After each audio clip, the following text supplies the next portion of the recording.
scene was, how the law enforcement guys just seemed totally out of their depth. Law enforcement clearly did not know what they were doing, clearly just winging it. They were obviously like scared and confused, many of them masked, very, very much overarmed, but they didn't clearly have any idea what to do. And that made the whole scene like 1,000 times more dangerous and chaotic than it ever should have been.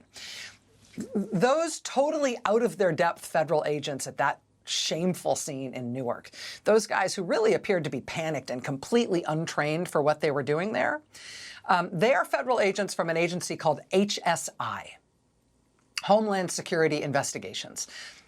And if you start looking, when you see scenes like this anywhere in the country right now, you will often see HSI as the logo, if you see any logo at all, on the uniforms or on the patches of these agents. Now, HSI is supposed to be like investigating smuggling rings. They are not an agency that is trained for policing protests or doing crowd control or anything like that. Nevertheless, Trump has them doing that over and over again, all over the country. And when they do things like that, it keeps going horribly wrong because this federal agency is clearly totally untrained for this work and is clearly out of its depth. And so guess who the geniuses were who so nimbly managed this operation at a popular Italian restaurant in the lovely Balboa Park neighborhood of San Diego this weekend? Now, hi, you guys. Somebody apparently told these guys from HSI, somebody apparently told these guys from Homeland Security Investigations that they were going to be invading Fallujah on Friday afternoon, right? I mean, this is bananas. This is a popular Italian restaurant in San Diego.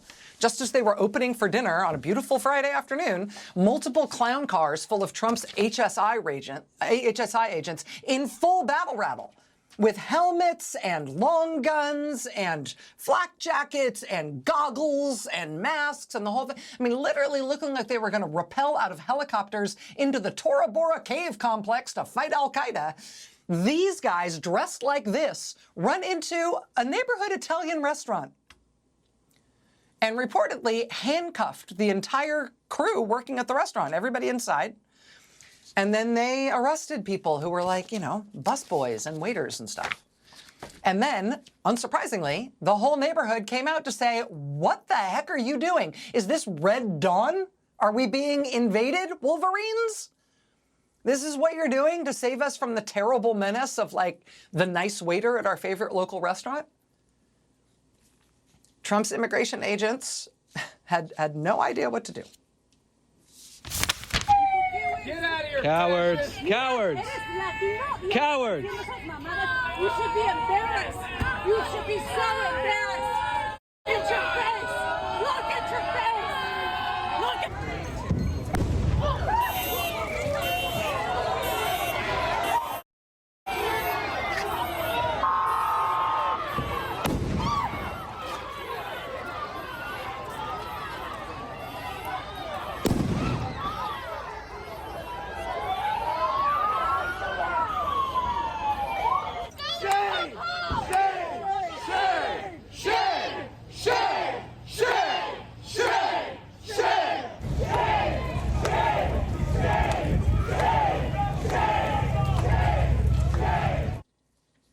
Ultimately, these Trump immigration agents dressed up like soldiers, they made this San Diego street corner look like they were in a war zone because they were so completely unprepared and untrained and flummoxed by all of the neighbors and passersby, understandably, yelling at them and telling them to leave people alone. They were so scared and so unprepared and so untrained for this completely predictable situation that they set off multiple, what appeared to be these flashbang smoke grenades against the random neighbors in San Diego, against the people on the street who were outraged by what they had done, who were demanding that they identify themselves for one, and that for two, they get out.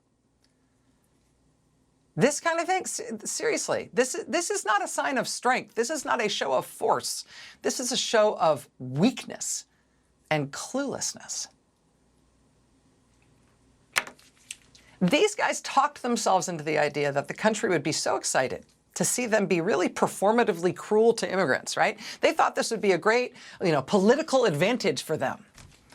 We will perform feats of military-like strength, going after immigrants and humiliating them and debasing them and abusing them for public consumption, and that will build our political capital. That's what they thought. Turns out everywhere they try it, everyone in America hates it.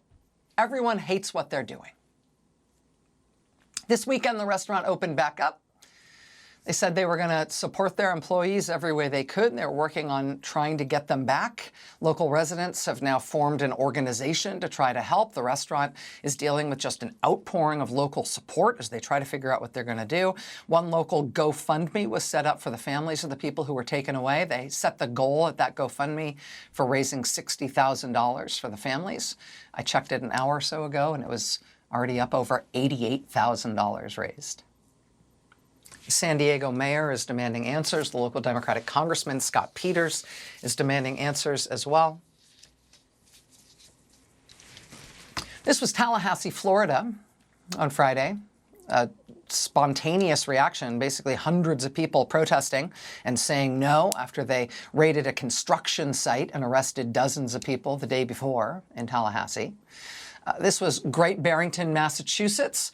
Local folks outraged and intervening and demanding answers as some random local guy was arrested while he was at work. The federal agents said they were looking for a dangerous drunk driver. Locals say this local guy doesn't drive, doesn't have a car. Trump's agents refusing to identify themselves, refusing to show their faces, getting screamed at, and having no answers. As local people in Great Barrington, Mass. objected and screamed at them and demanded answers. They had no idea what to say. This was last week in San Francisco. People, again, spontaneously protesting and turning up after Trump's agents showed up and started arresting people who had turned up for their court dates. This was Phoenix last week in Arizona. People protesting there as well, essentially spontaneously turning out and protesting when Trump's agents turned up at the courthouse and started arresting people who had turned up for their court dates as well. This has had a lot of attention in the print press. The New York Times just did a big feature on a Trump-supporting town called Kennett, Missouri, where the staff at John's Waffle and Pancake House are now wearing shirts that say, "Bring Carol home." Hundreds of people have signed petitions locally. The local Catholic Church is organizing prayer vigils and meal deliveries for the family of this local woman, Carol, who has been in Kennett, Missouri for 20 years. Trump's agents just arrested her and took her away. She's got 3 American-born kids in local schools. Her name is Carol. As I said, the locals recently proclaimed Carol Day in Kennett, Missouri. They raised nearly $20,000 to support her family and try to get her home. This was Cincinnati, Ohio this weekend, where Trump's agents arrested 3 men on Saturday at a Kroger's parking lot in East Price Hill. And that was on Saturday, the arrest. So then on Sunday, again, essentially spontaneously, people turned out to protest at the site of the arrests. This was Tacoma, Washington this weekend at the big ICE immigration prison there. People came actually from all over Oregon and Washington to protest in Tacoma outside that ICE facility. Protest against people being imprisoned there seemingly indefinitely and without due process.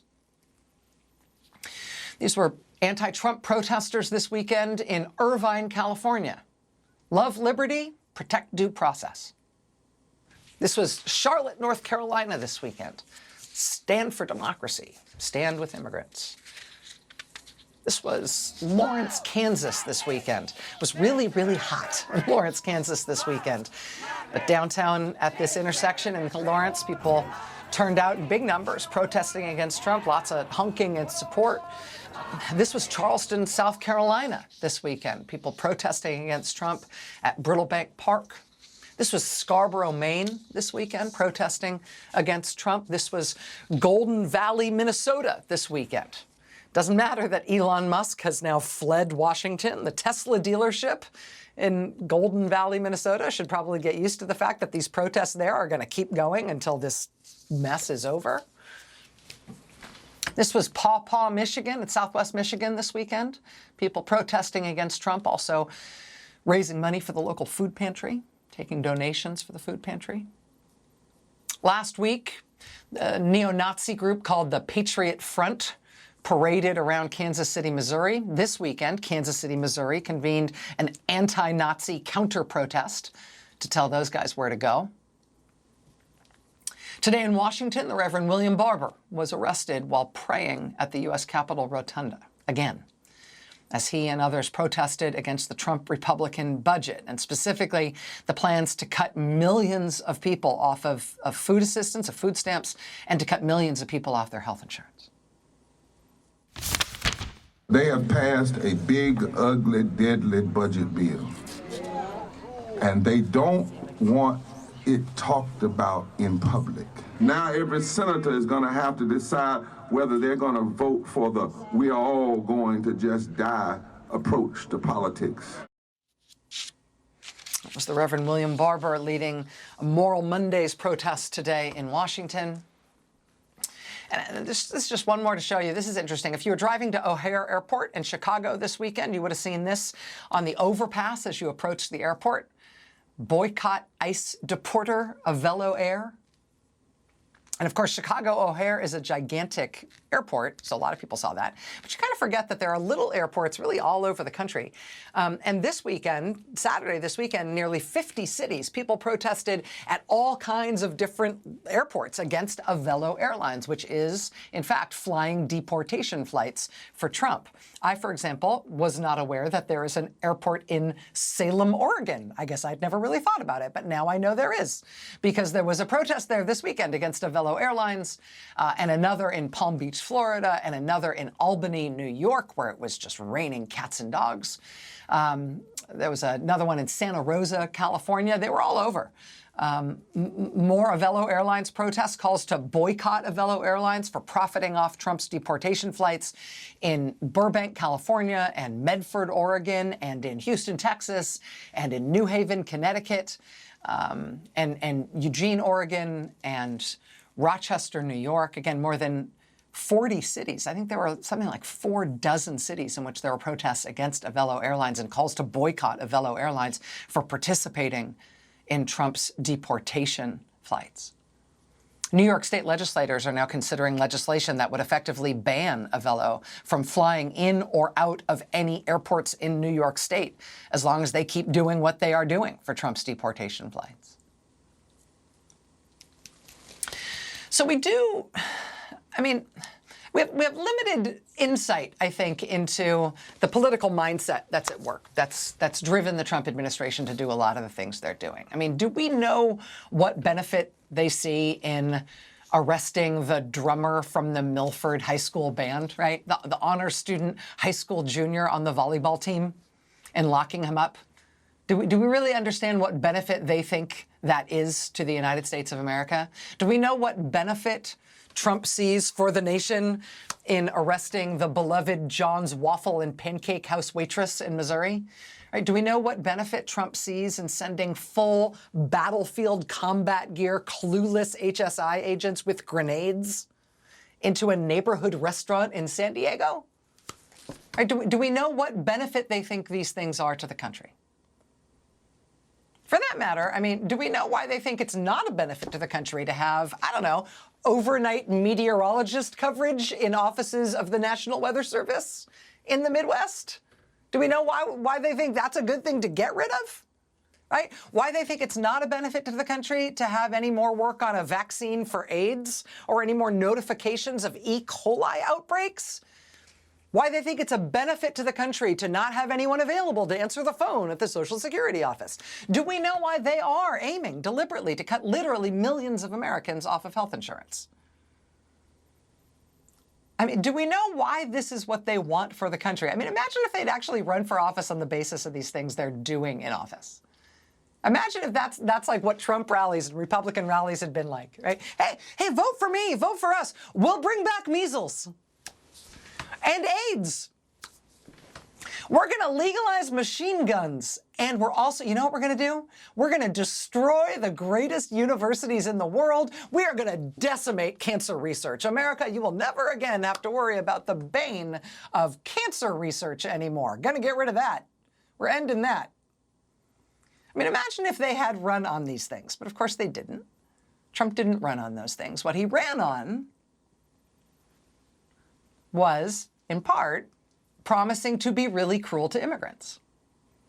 right? The cruelty to immigrants, we can't say they didn't warn us about it. Trump ran on that promise.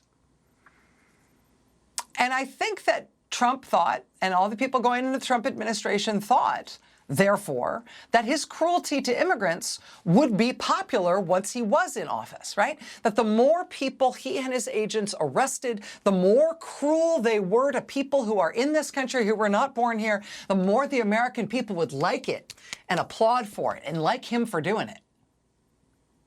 It turns out they were really, really wrong about that. That political calculation was incorrect. I mean, from the Northeast in New England to the far Southwest, to the Pacific Northwest, to Ohio, to Florida, to Arizona, to Texas, to Trump-supporting rural Missouri, what they are doing in abusing immigrants is they are arousing the ire of the American people with every single blundering step they take against these high school students and waitresses who they're trying to tell us are the real monsters who we all need to be saved from. They got the politics absolutely wrong here. They got the heart of the American people absolutely wrong on this issue. And now, politically, everywhere, they are going to pay for it. More to come. Stay with us.